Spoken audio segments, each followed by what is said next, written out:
Pimpinan DPD RI sementara diumumkan Sekretaris Jenderal DPD RI Rahman Hadi Selasa 1 Oktober 2024 dalam pelantikan calon anggota MPR DPR DPD terpilih di Kompleks Parlemen Jakarta.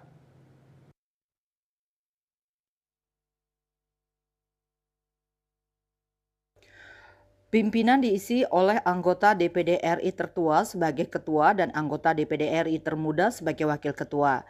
Dikutip dari kantor berita Antara, anggota DPD RI tertua adalah Ismet Abdullah dengan usia 78 tahun yang berasal dari daerah pemilihan Kepulauan Riau. Sedangkan anggota DPD RI termuda dengan usia 22 tahun bernama Larasati Moriska berasal dari daerah pemilihan Kalimantan Utara.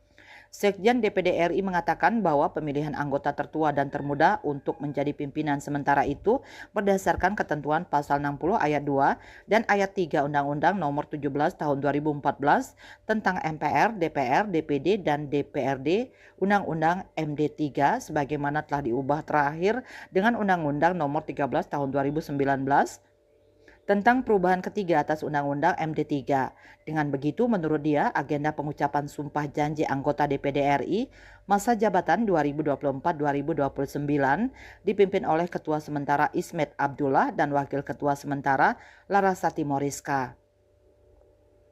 Keduanya akan memimpin sementara DPD RI hingga pimpinan DPD RI yang terdiri atas ketua dan wakil ketua terpilih.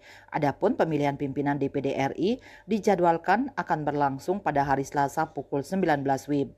Sebanyak 580 calon anggota DPR RI terpilih dan 152 calon anggota DPD RI terpilih berdasarkan surat keputusan KPU RI tentang hasil pemilu legislatif 2024 periode 2024-2029 dilantik pada hari Selasa ini di Gedung MPR DPR DPD RI Jakarta.